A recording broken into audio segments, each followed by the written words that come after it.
नमस्कार।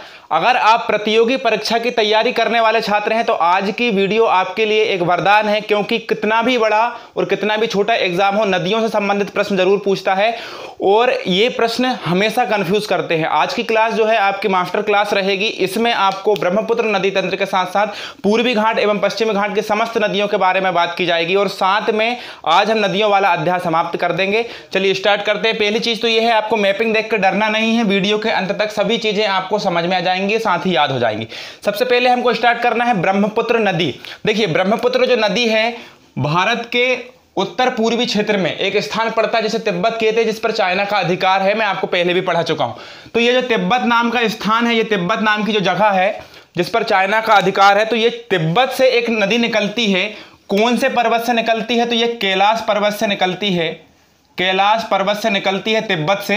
और कैलाश पर्वत से जब निकलती है ये तिब्बत से, तो जब आगे बढ़ती है तो उस तिब्बत में इस नदी का नाम पूछ लिया जाता है एग्जाम में कि इस नदी का तिब्बत में क्या नाम है।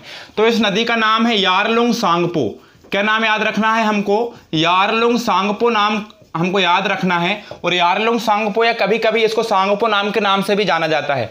तो कैलाश पर्वत से यारलुंग सांगपो नाम की नदी निकलती है। किस ग्लेशियर से निकलती है? तो ये ग्लेशियर आपको याद रखना है, यांगसी नाम का एक ग्लेशियर मिलता है जहां से ये नदी आपकी निकलती है।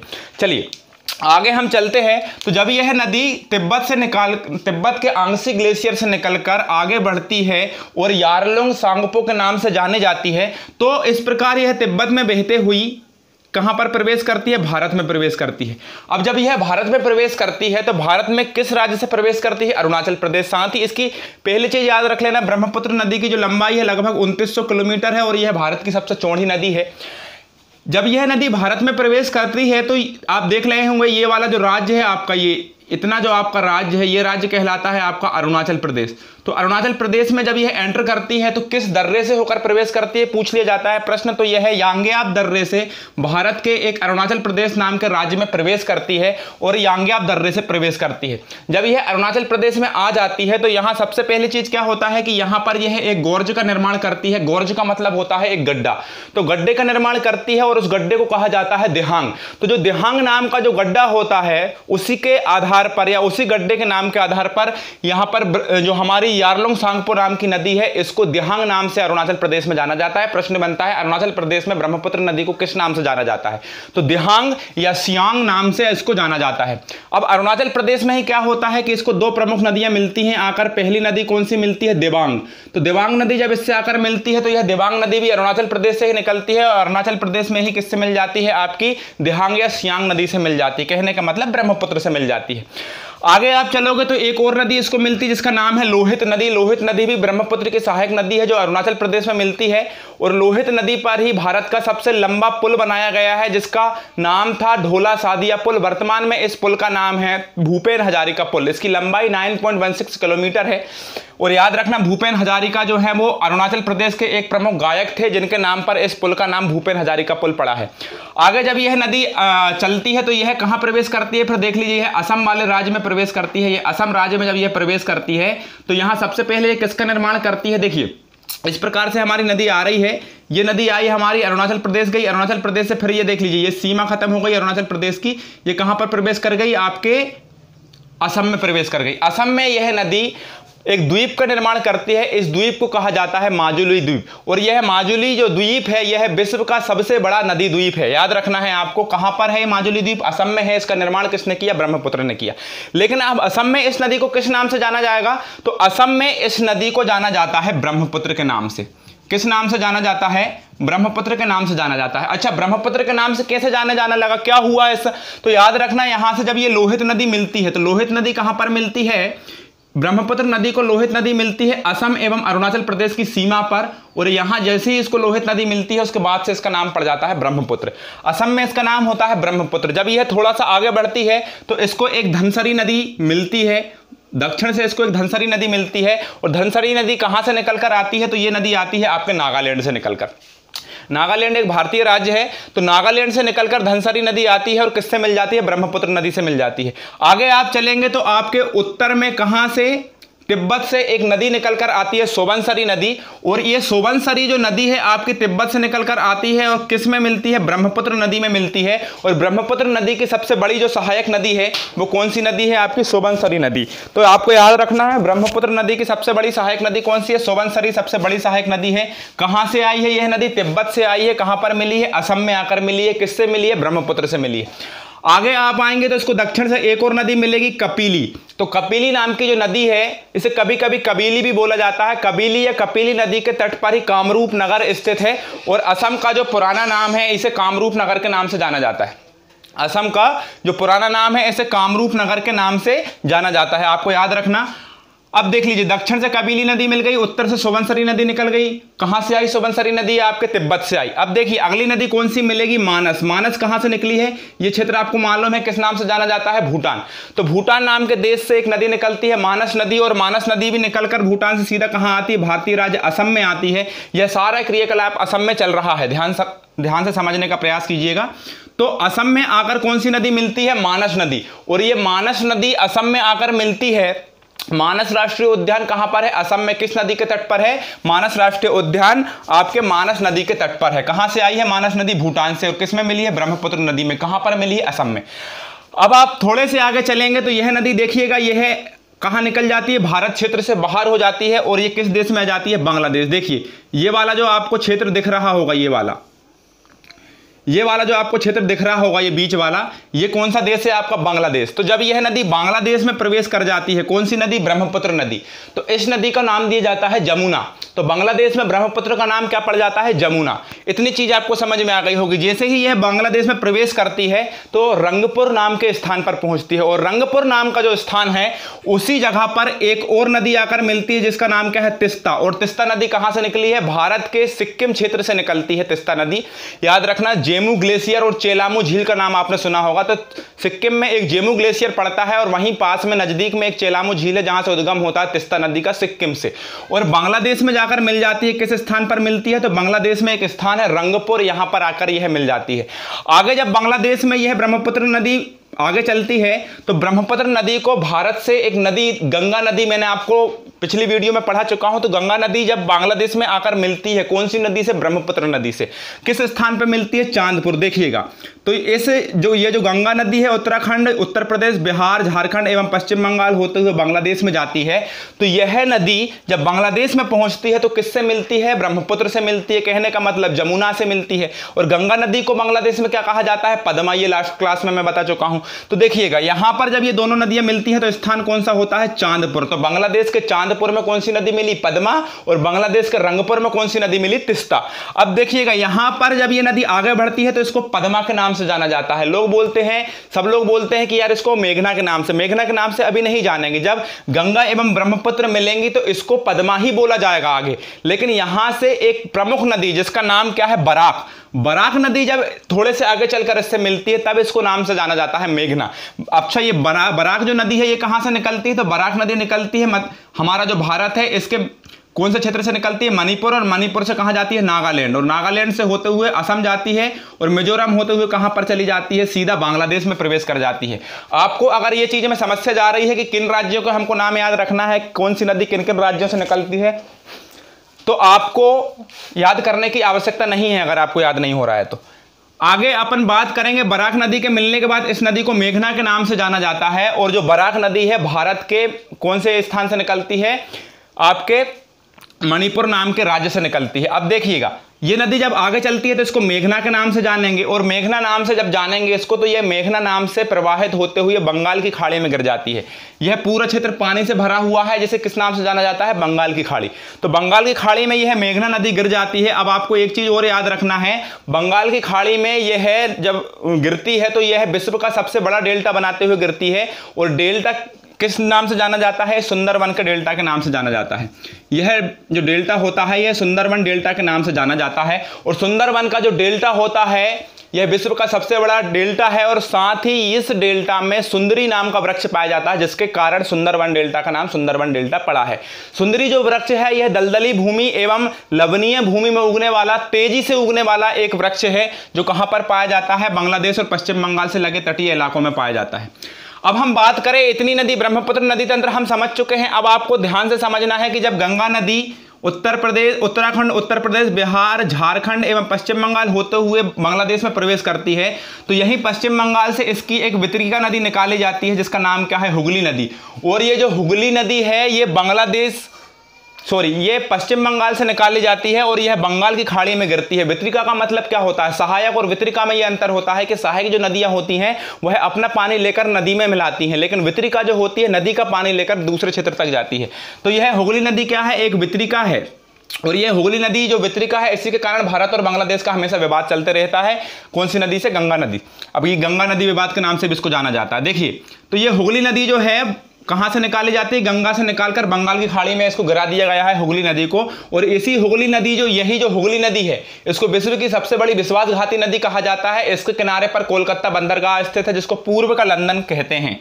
कौन सी नदी, हुगली नदी। अब ये हुगली जो नदी है इसकी सहायक नदी कौन सी है, दामोदर। दामोदर नदी कहां से आई, तो दामोदर नदी देख लीजिए, ये दामोदर नदी जो है ये स्थान कौन सा है आपका, झारखंड। तो झारखंड के छोटा नागपुर के पठार से एक नदी निकलती है जिसका नाम क्या है, दामोदर। और निकलकर किससे मिल जाती है, आपकी हुगली नदी से मिल जाती है। ध्यान से सुनना, जो झारखंड में बहने वाली, झारखंड और पश्चिम बंगाल में बहने वाली दामोदर जो नदी है, इस नदी को कहां का, बंगाल का शोक कहा गया है। ये प्रश्न आता है, बंगाल का शोक कौन सी नदी है, दामोदर नदी। अब देख लीजिए, इसी छोटा नागपुर के पठार से दो नदियों का उद्गम होता है। एक नदी है शंख और एक नदी कौन सी है, कोयल।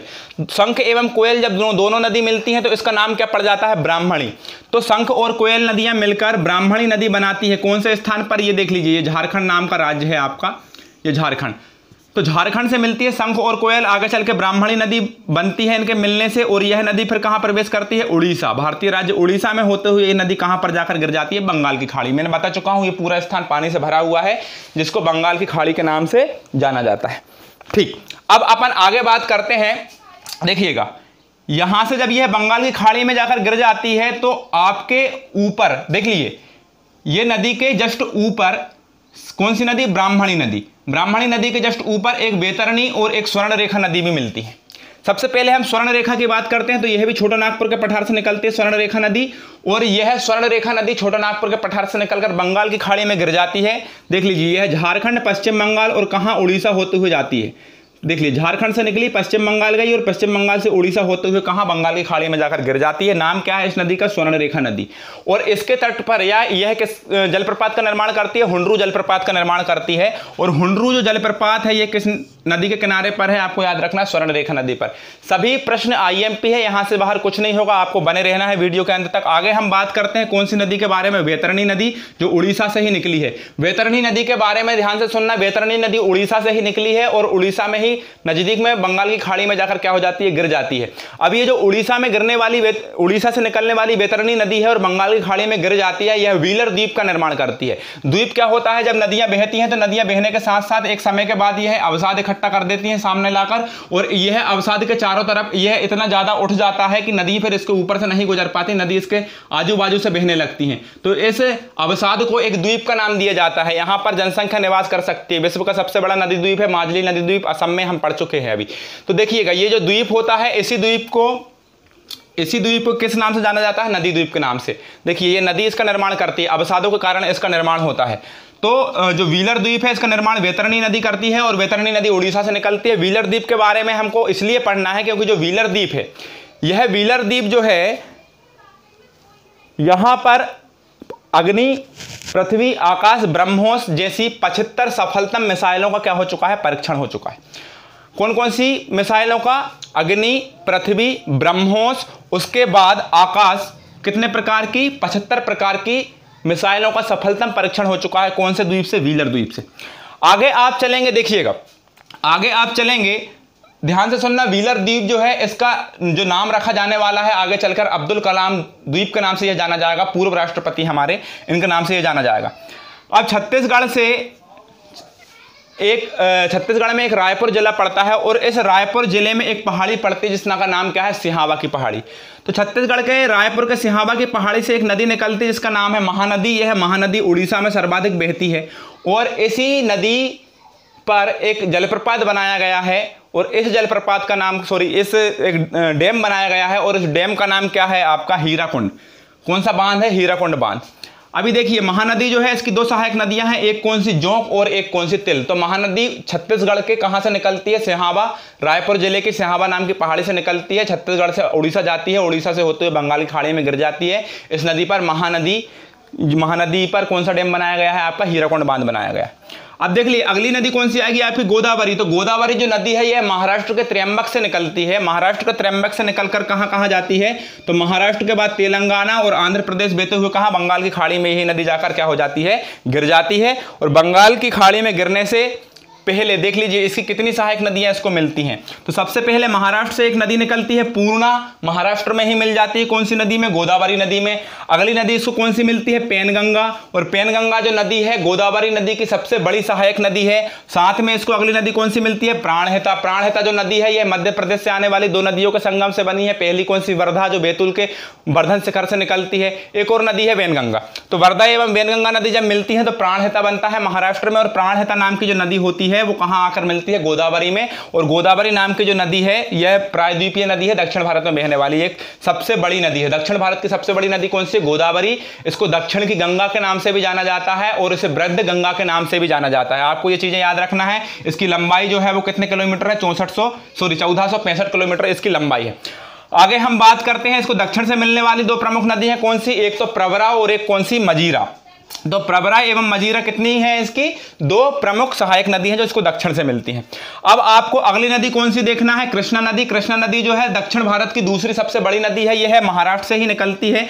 और महाराष्ट्र में किस स्थान से निकलती है, महाबलेश्वर से निकलती है। महाराष्ट्र में ही इसको एक नदी मिलती है जिसका नाम क्या है, कोयना नदी। और महाराष्ट्र से एक नदी निकलती है भीमा, और भीमा नदी किस में जाकर मिल जाती है, आपकी कृष्णा नदी में मिल जाती है और कर्नाटक राज्य में जाकर मिलती है। महाराष्ट्र से निकलकर कर्नाटक जाती है भीमा नदी, ये देख लीजिए। वो कर्नाटक में जाकर किससे मिल जाती है, आपकी कृष्णा नदी से मिल जाती है। आगे आप चलेंगे तो तेलंगाना से इसको एक मूसी नदी मिलती है और मूसी नदी के किनार पर हैदराबाद स्थित है। यह प्रश्न बहुत ज्यादा आता है। तो मूसी नदी किसकी सहायक नदी है, मूसी नदी है आपकी कृष्णा नदी की सहायक नदी है।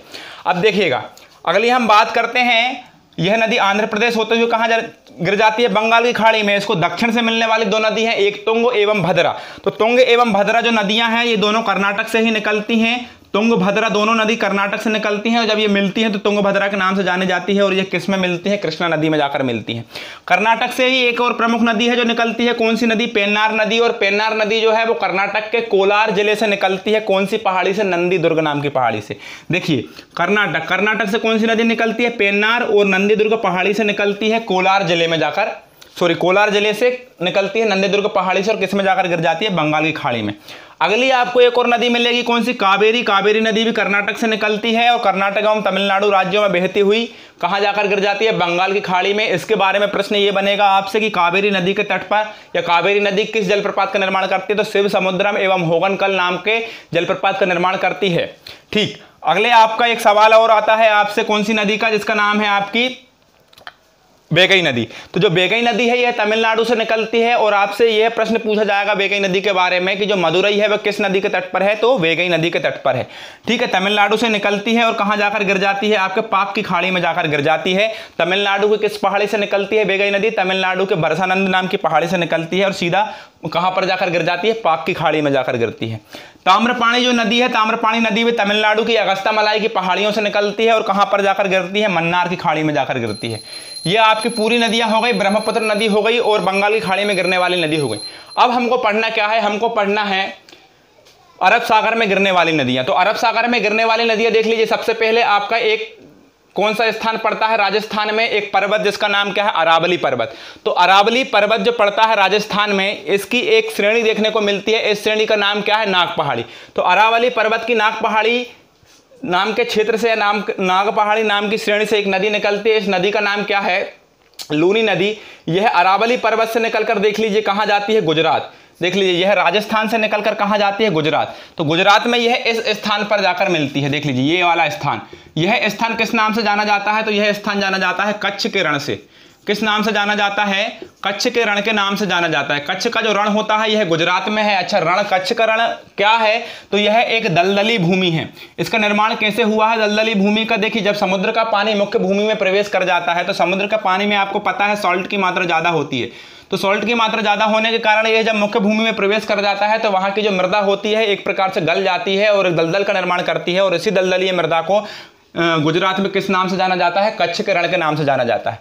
तो यह राजस्थान के अरावली पर्वत से निकलकर गुजरात में बहते हुए कहाँ जाती है? कच्छ के रण में जाकर समाप्त हो जाती है। नाम क्या है इसका? लूनी नदी। इसकी सहायक नदियां कौन सी है? जवई, सूकरी और सरस्वती। तो जवई, सूकरी एवं सरस्वती इसकी सहायक नदियां हैं। याद रखना, सरस्वती नाम की नदी से एक प्रश्न पूछा जाता है कि सरस्वती नदी किस झील से निर्माण होता है? सरस्वती नदी का, तो सरस्वती जो आपकी नदी है यह राजस्थान की पुष्कर झील से इसका निर्माण होता है। यहीं राजस्थान से ही एक और नदी निकलती है जिसका नाम क्या है? साबरमती नदी। और साबरमती नदी जो राजस्थान से निकलती है, यह नदी राजस्थान से निकलकर गुजरात जाती है और यहां पर कौन सी खाड़ी? खंबात की खाड़ी में जाकर गिरती है।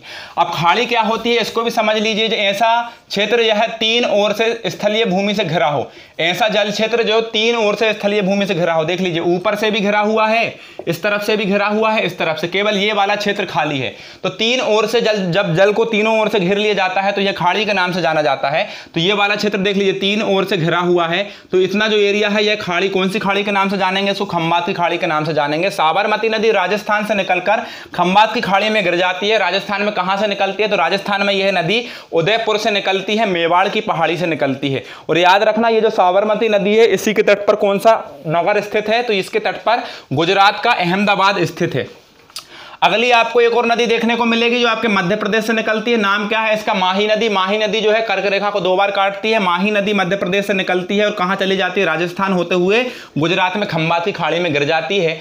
अब हम बात करते हैं किसके बारे में? नर्मदा नदी के बारे में। तो नर्मदा नदी जो है अमरकंटक से निकलती है। अमरकंटक कहां पड़ता है? मध्य प्रदेश में शहडोल संभाग के अनूपपुर जिले के पुष्पराजगढ़ तहसील में पड़ता है और यह यहां से नर्मदा नदी का उद्गम होता है। नर्मदा नदी का जब यहां से उद्गम होता है तो यहां 2 जलप्रपात देखने को मिलते हैं। एक तो कौन सा? दुग्धधारा और एक कौन सा? कपिलधारा। आगे इसको जबलपुर में एक और जलप्रपात मिलता है, एक और जलप्रपात का यह निर्माण करती है। नाम क्या है इस जलप्रपात का? इस जलप्रपात का नाम है धुआंधार जलप्रपात, जो भेड़ाघाट में स्थित है। आगे आप जब इसमें खंडवा जाएंगे तो खंडवा में 2 स्थान मिलते हैं, एक हंडिया और एक बड़वा। इन दोनों स्थानों के बीच में यहां पर 2 जलप्रपात मिलते हैं, एक कौन सा? मंदार और एक कौन सा? दर्दी। आपको और आगे चलना है तो जब यह खरगोन पहुंचती है तो खरगोन में इसको एक और जलप्रपात देखने को मिलता है। नाम क्या है इसका? सहस्त्रधारा जलप्रपात। तो सहस्त्रधारा जलप्रपात बनाते हुए जब यह गुजरात प्रवेश करती है तो नर्मदा नदी पर गुजरात में सबसे बड़ी परियोजना है, नर्मदा नदी की सबसे बड़ी परियोजना है, नाम है इसका सरदार सरोवर परियोजना, जो है गुजरात के केवड़िया ग्राम में स्थित है। सरदार वल्लभ भाई पटेल ने इसकी नींव रखी थी। और आपको याद रखना है ये सभी चीजें, और नर्मदा नदी से आपको इतना डाटा अगर याद नहीं होता है कोई जरूरत नहीं है। मध्य प्रदेश सामान्य ज्ञान जब हम एमपी पुलिस की तैयारी के लिए बैच बनाएंगे तो उसमें हम आपको अच्छे से पढ़ाएंगे। देखिए, जब यह नदी कहां पर जाकर गिर जाती है? खंबाती खाड़ी में जाकर गिर जाती है। नदी का नाम क्या है? नर्मदा नदी है। मध्य प्रदेश में 1077 किलोमीटर चलती है, इसकी पूरी लंबाई 1312 किलोमीटर है। अगली नदी मध्य प्रदेश से ही निकलती है, नाम क्या है इसका? बैतूल के मुल्ताई से नदी निकलती है, नाम क्या है इसका? ताप्ती। और यह ताप्ती नदी मध्य प्रदेश से निकलकर महाराष्ट्र जाती है, फिर वापस मध्य प्रदेश में आती है और फिर कहां जाती है? आपको गुजरात होते हुए खंबात की खाड़ी में जाकर गिर जाती है। ताप्ती नदी से यह प्रश्न बनता है कि सूरत किस नदी के किनार पर है? तो सूरत किस नदी के किनार पर है? ताप्ती नदी के किनार पर है। तो ये नदियां आपकी पूरी हो चुकी हैं। अब हमको चलना है सीधा, कहां चलना है? गोवा। तो गोवा जब आप जाओगे तो गोवा में आपको 2 प्रमुख नदियां याद रखना है। पहली कौन सी? मांडवी, और दूसरी कौन सी? जोबरी। तो देखिए, जो मांडवी नदी है यह कर्नाटक से निकलती है। कर्नाटक से निकलकर कहां जाती है? ये वाला जो क्षेत्र है आपको क्या कहलाता है? गोवा।